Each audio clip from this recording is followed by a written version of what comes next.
আজকের এই ভিডিওতে আমরা ইতিহাসের এমন 70টি প্রশ্ন শিখব যা বিগত 5 বছরে ডব্লিউবিপি এবং ডব্লিউবিসিএস এবং সরকারি পরীক্ষায় বারবার এসেছে। চলুন শুরু করি।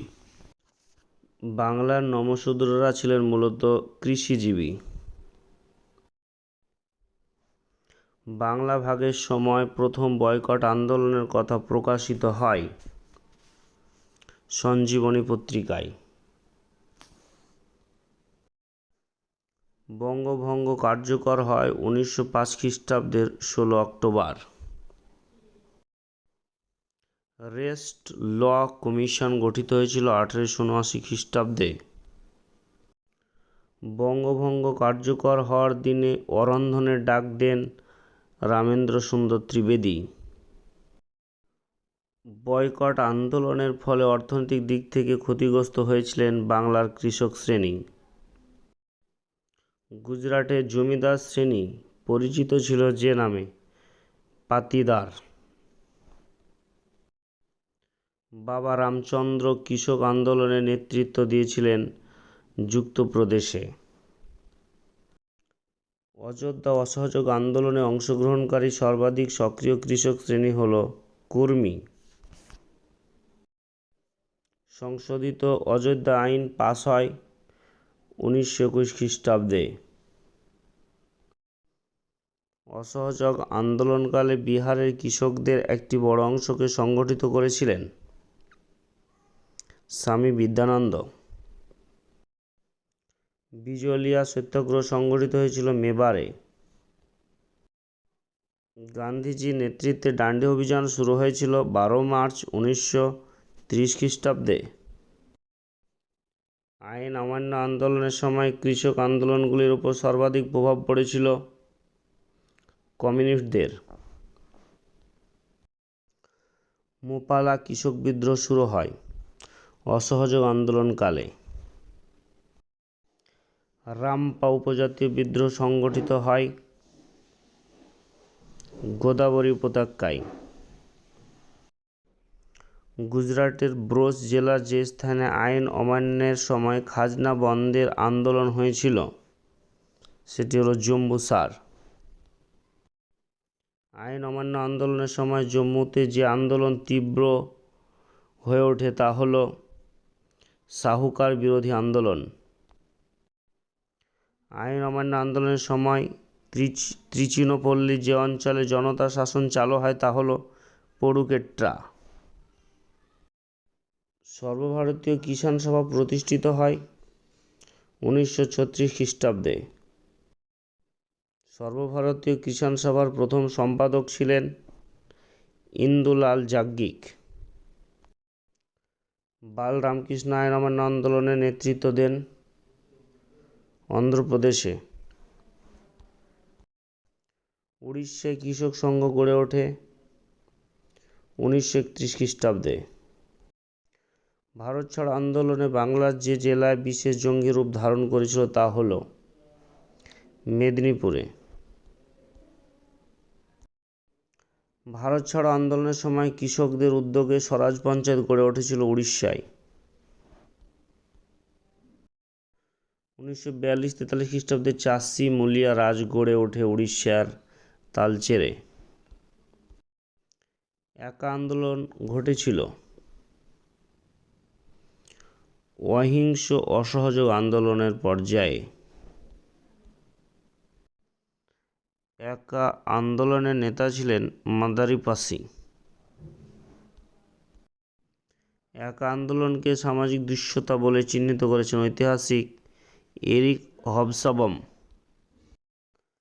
হালি প্রথা প্রচলিত ছিল বারদৌলিতে, আর বারদৌলি সত্যাগ্রহ হয়েছিল গুজরাটে। বারদৌলিতে ভূমি রাজস্ব বৃদ্ধির প্রতিবাদে আন্দোলনের সিদ্ধান্ত নিয়েছিলেন বল্লভভাই প্যাটেল। বারদৌলি সত্যাগ্রহ হয়েছিল 1928 খ্রিস্টাব্দে। বারদৌলি সত্যাগ্রহের মূল নিয়ন্ত্রণকারী ছিলেন গান্ধীজি। গান্ধীজি বারদৌলি সত্যাগ্রহের প্রচার কার্য চালিয়েছিলেন যে দুটি পত্রিকায়, তা হলো ইয়ং ইন্ডিয়া ও নবজীবন। বারদৌলি সত্যাগ্রহকে a crucial demonstration of the road to Swaraj বলে মন্তব্য করেছেন জুডিথ ব্রাউন। বারদৌলি সত্যাগ্রহের সময় সর্দার উপাধি পান বল্লভভাই প্যাটেল। তিন কাঠিয়া প্রথা যে ফসলের সঙ্গে যুক্ত ছিল তা হল নীল। তেভাগা আন্দোলন সংগঠিত হয়েছিল বাংলায়। লাঙল যার জমি তার স্লোগানটি যে আন্দোলনের সঙ্গে যুক্ত তা হল তেভাগা আন্দোলন। বাংলায় কৃষক প্রজা পার্টি প্রতিষ্ঠা করেন ফজলুল হক। বঙ্গভঙ্গের প্রতিবাদে ইস্ট ইন্ডিয়া রেলওয়ে শ্রমিকরা সমবেত হয় চিত্তরঞ্জন দাসের নেতৃত্বে। লেবার স্বরাজ পার্টির নাম পরিবর্তন করে রাখা হয় workers and peasant party. Workers and peasants party যুক্ত ছিল সাইমন কমিশন বিরোধী আন্দোলনে। সর্বভারতীয় ওয়ার্কার্স অ্যান্ড পেজেন্টস পার্টির সম্পাদক ছিলেন আর.এস. নিম্বকার। গান্ধীজির নেতৃত্বে পরিচালিত প্রথম শ্রমিক আন্দোলন ছিল আহমেদাবাদ মিল শ্রমিকদের আন্দোলন। নিখিল ভারত ট্রেড ইউনিয়ন প্রতিষ্ঠা হয়েছিল 1920 খ্রিস্টাব্দে। নিখিল ভারত ট্রেড ইউনিয়ন কংগ্রেসের প্রাণপুরুষ ছিলেন লালা লাজপত রায়। এআইটিইউসি এর প্রথম সভাপতি কে ছিলেন? লালা লাজপত রায়। লাঙল পত্রিকার সম্পাদক কে ছিলেন? কাজী নজরুল ইসলাম। গণবাণী পত্রিকার সম্পাদক ছিলেন মোজাফফর আহমেদ। কলকাতায় পোর্ট ট্রাস্ট অ্যাসোসিয়েশন গড়ে ওঠে 1920 থেকে 21 খ্রিস্টাব্দে। মাদ্রাজ লেবার ইউনিয়ন গঠিত হয় 1918 খ্রিস্টাব্দে। মাদ্রাজ লেবার ইউনিয়নের প্রতিষ্ঠাতা ছিলেন বিপি ওয়াদিয়া। 1922 খ্রিস্টাব্দে মাদ্রাজ শ্রমিক আন্দোলনের একজন নেতা ছিলেন থিরুভিকা। বোম্বাই মিলস অ্যাসোসিয়েশন প্রতিষ্ঠা করেন Narayan Lokhande. Servants of India society প্রতিষ্ঠা করেছিলেন এন.এম. জোশী। ভারতের দ্বিজ পার্টি বলে পরিচিত ছিল কমিউনিস্ট পার্টি। মানবেন্দ্র রায়ের বিপ্লবী কর্মকাণ্ডে হাতে খড়ি যে দলের মাধ্যমে হয়েছিল তা হল যুগান্তর দল। মিস্টার মার্টিনের ছদ্মনাম ছিল মানবেন্দ্র রায়ের। নরেন্দ্রনাথ ভট্টাচার্য মানবেন্দ্রনাথ রায় ছদ্মনাম গ্রহণ করেন আমেরিকায়। রেডিক্যাল হিউম্যানিজমের প্রবক্তা ছিলেন মানবেন্দ্রনাথ রায়। বলশেভিক ষড়যন্ত্র মামলা যে রাজ্যের কমিউনিস্টদের বিরুদ্ধে হয়েছিল তা হল বাংলা। 1929 খ্রিস্টাব্দে মিরাট ষড়যন্ত্র মামলায় অভিযুক্ত কমিউনিস্ট নেতার সংখ্যা ছিল 33 জন।